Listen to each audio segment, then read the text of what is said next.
vez, Pai do Senhor. Paz do Senhor esteja convosco, né? Vamos aproveitar que os irmãos se encontram de pé. Vamos estar lendo a palavra do Senhor nessa noite. 2 Crônicas, capítulo 15, verso 7. Glória a Deus. Já louvamos ao Senhor por tudo quanto Ele já tem feito nessa noite, falado conosco.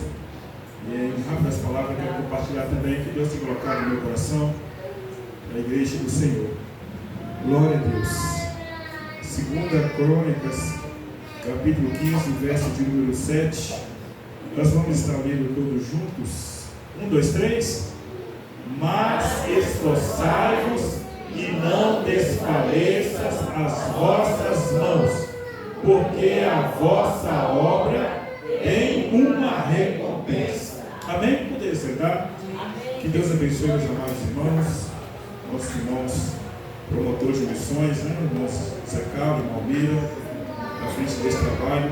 Amanhã, exatamente amanhã, completa 1 ano e 7 meses que, pela misericórdia de Deus, estamos aqui com os irmãos aprendendo, né? Sendo servo, sabemos das nossas falhas, nossas limitações, mas o Senhor tem nos guardado, tem nos capacitado e tem nos colocado ao lado de pessoas que com vocês também nós estamos aprendendo, né? Como é a primeira igreja, não é demagogia, não é falsidade alguma dizer aos irmãos que é a igreja que eu mais amo. A igreja que eu mais amo é a igreja Jardim Colônia, né? Essa igreja vai ficar na história. Não sei se eu vou pastorear a segunda, então, mas a primeira sempre fica guardado, fica marcado, né? Então aqui eu aprendi muito, tem sido uma escola para a gente, né? Eu me coloco sempre na posição de estar aprendendo, né? Durante esses anos de ministério, eu tenho aprendido dia após dia, que a nossa vida é um aprendizado constante, concernente à obra do Senhor. Nós só vamos demonstrar que nós aprendemos algo quando nós praticamos, né? Então, às vezes, a gente lê, a gente canta, a gente faz, a gente prega, mas entre o viver o que nós pregamos e o que nós pregamos, muitas das vezes, há uma distância muito grande, né? E eu sempre costumo dizer, e trago para a minha vida, que a autoridade do pregador ou de quem está formando a opinião, falando, trazendo a palavra, a autoridade dele está em ele viver aquilo que ele está pregando, porque ele prega com a sua própria vida. Então, o que sempre peço a Deus é que eu não venha cair nesse erro, nesse engano, né, de estar passando e ensinando para a igreja algo que nem eu mesmo vivo, né? Não posso, muitas das vezes, estar lendo aqui passagem dos fariseus, saduceus, da época de Jesus, que passava para uma imagem para o povo de o exterior, né? Mas no interior eles foram advertidos muitas das vezes que eram como um sepulcro caiado, né? Então que nós, nessa noite, possamos meditar tudo que já foi falado, já foi dito aqui. Eu louvo a Deus. Deus usou o servo dele, estava bom ouvir o presbítero marido, cheio da unção aqui falando, né? Pregando a palavra do Senhor. Os louvores já foram entoados aqui nessa noite, todos eles trazendo uma mensagem direto do trono de Deus aos nossos corações. Mas aqui nessa palavra, eu quero compartilhar com os irmãos, mais uma vez, falando aqui sobre o esforço, né? Mas esforçai-vos. Permita-me pegar aqui esse versículo como base. Mas esforçai-vos e não desfaleça as vossas mãos, porque a vossa obra tem uma recompensa. Este versículo ele faz também sintonia com aquele versículo de 1 Coríntios 15, 58, né? Que nós até citamos aqui no culto passado, o pastor Ronaldo estava aqui, nós citamos esse versículo, né? Portanto, meus amados irmãos, sede firmes, constantes, sempre abundantes na obra do Senhor, sabendo que a vossa obra tem uma recompensa no Senhor, né? Então é um versículo que nós falamos sobre nos esforçar de nos colocar na posição de servo do Senhor. Uma vez crente, uma vez salvo, nós temos que buscar um crescimento que ele é gradativo, né? A palavra de Deus vai dizer também que tudo quanto vier às nossas mãos, Provérbios, né? Vai dizer que tudo quanto vier às nossas mãos, para que nós possamos fazer, que nós possamos fazer mediante as nossas forças. Não é além, não é você ultrapassar limites, não é você fazer além do que você é capaz, mas todos nós temos no Senhor essa chamada, ou seja, Deus investiu em nós. Eu sempre digo que Deus, Ele investiu em nós, Ele quer que nós sejamos cada dia mais, como diz a palavra, frutífero, né? Ele nos escolheu, nos nomeou e para que nós possamos dar fruto e que o vosso fruto, o meu fruto, o seu fruto possa permanecer. Então que nós possamos nessa noite entender o chamado. Eu até ouvi palavras aqui nessa noite, concordo e discordo ao mesmo tempo, que muitas das vezes eu estava fazendo plano para o ano que vem. Eu estava falando em janeiro, a partir de janeiro eu vou ser melhor. Mas se eu estou detectando que eu poderia fazer mais hoje, por que esperar o ano que vem? Por que eu não olhar para dentro de mim e já dizer como Tiago, aquele que sabe fazer o bem, pois e não faz, está cometendo pecado. Eu estou fazendo, ou até mesmo trazendo uma carga sobre mim, que pode ser que eu nem vença este ano, né? Eu posso ficar exemplo aqui, respeitando a ausência, né? E a dor, o luto da irmã Pérsida, que esteve conosco, há uns 2 meses atrás, praticamente, a irmã Lena, ela participou conosco da ceia. Foi um culto diferente. Ano passado, ela participou conosco da confraternização. Então, para a irmã Lena, Jesus já voltou. Ela não tem a oportunidade de dizer, eu vou fazer melhor o ano que vem. Então, se ela tivesse, quem sabe, feito planos para o ano que vem, né, deixar para fazer algo, se Deus me dá saúde, muitas das vezes a gente requer de Deus, muitas das vezes, ou até mesmo uma troca, uma barganha.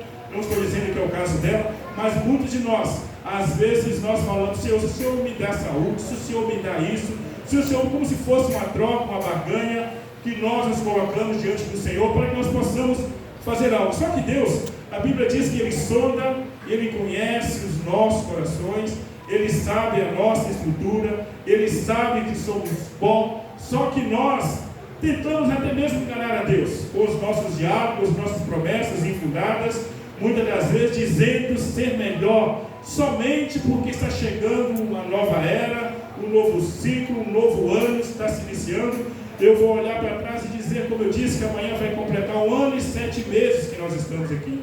Se nessa noite o Senhor nos pedir, assim como João estava escrevendo as 7 igrejas da Ásia Menor, no Apocalipse, já foi lido aqui nessa noite, a primeira coisa que o Senhor estava dizendo através daquela carta, através do servo, eu sei, eu conheço as tuas obras.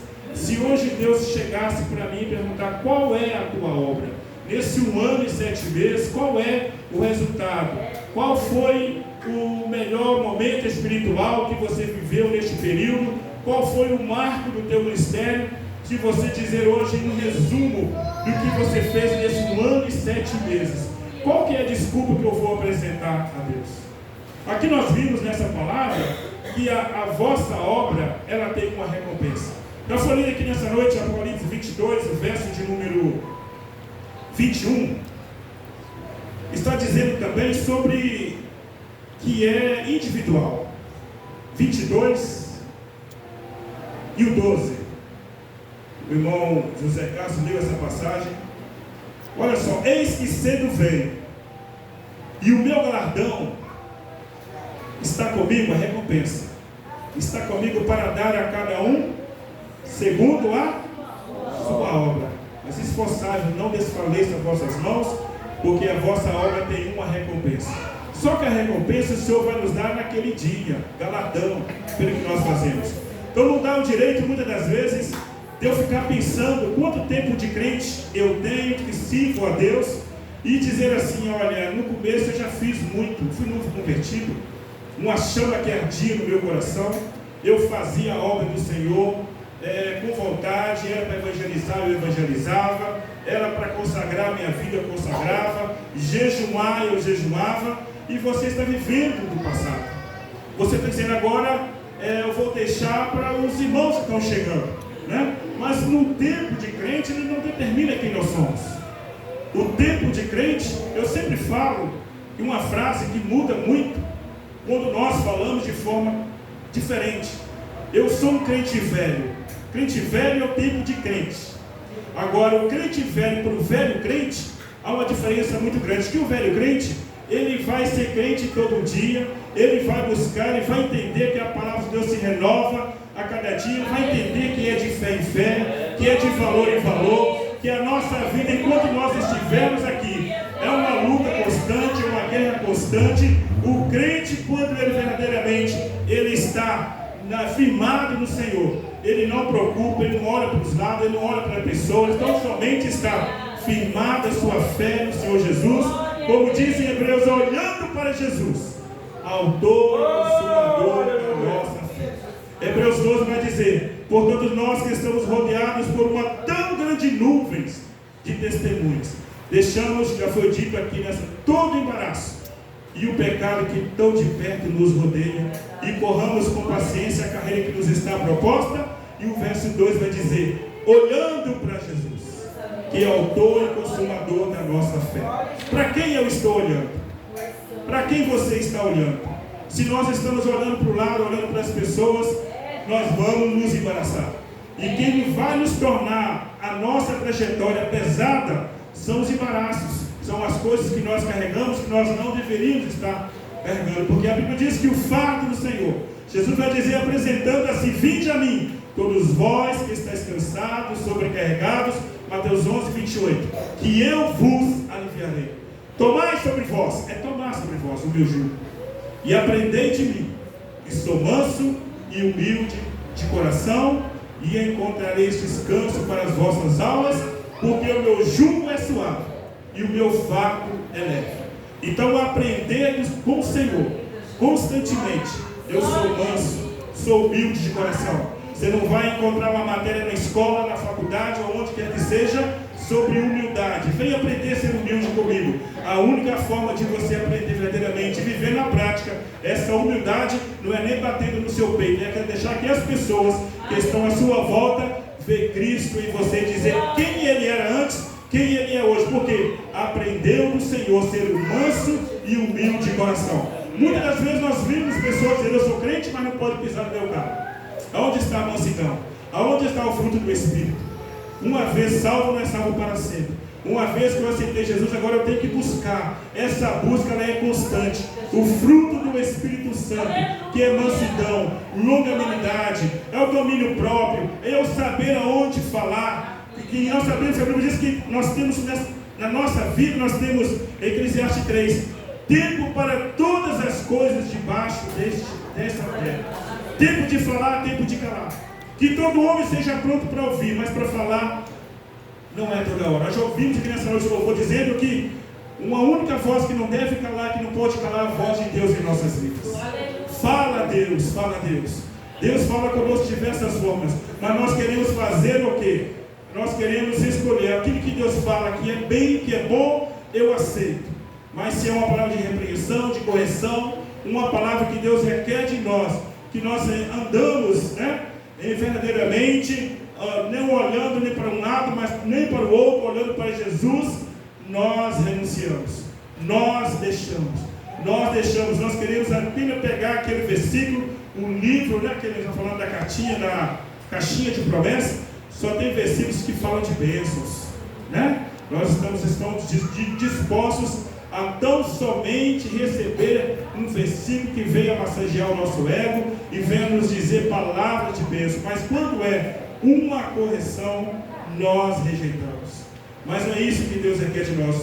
Como eu disse, Deus quer que nós sejamos verdadeiramente, porque se eu estou na igreja, não importa o tempo, se eu estou sendo magoado e detectando que eu estou sendo magoado por pessoas, e esse comportamento faz com que eu me afaste de Deus, que eu fique na minha casa, não querendo vir para a casa do Senhor por causa de pessoas, é porque eu estou dando às pessoas um lugar que eu deveria dar a Deus. Porque eu não estou aqui por causa de pessoas.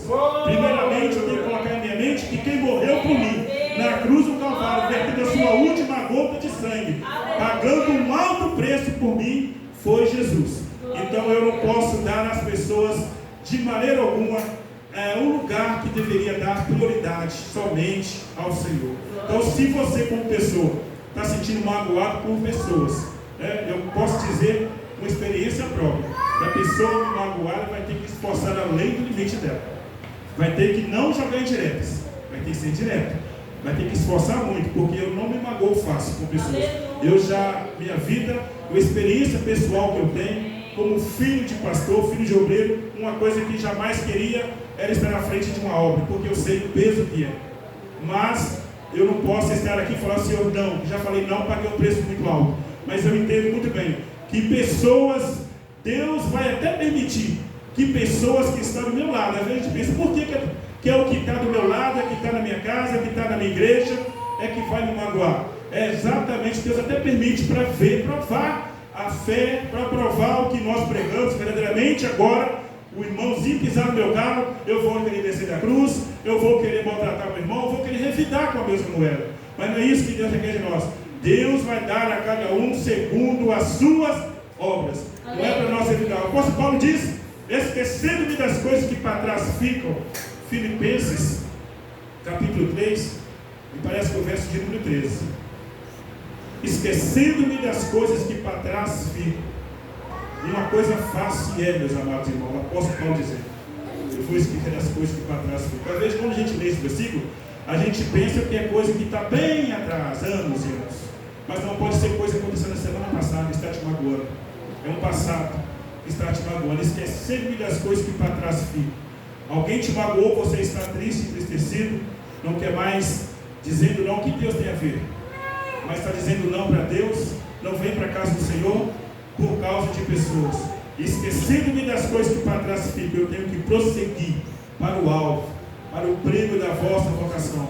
Então é isso que Deus requer de nós, que nós venhamos não deixar que o passado venha impedir o nosso presente e tirar o brilho do nosso futuro, que é glorioso. Então somente nós iremos receber o nosso galardão daquilo que nós fazemos somente naquele grande dia. Enquanto nós estivermos aqui, meus amados, é deixando todo embaraço e o pecado que tão de perto nos rodeia e correndo com confiança a carreira que nos está proposta. Essa é a mensagem de Deus aos nossos corações nessa noite.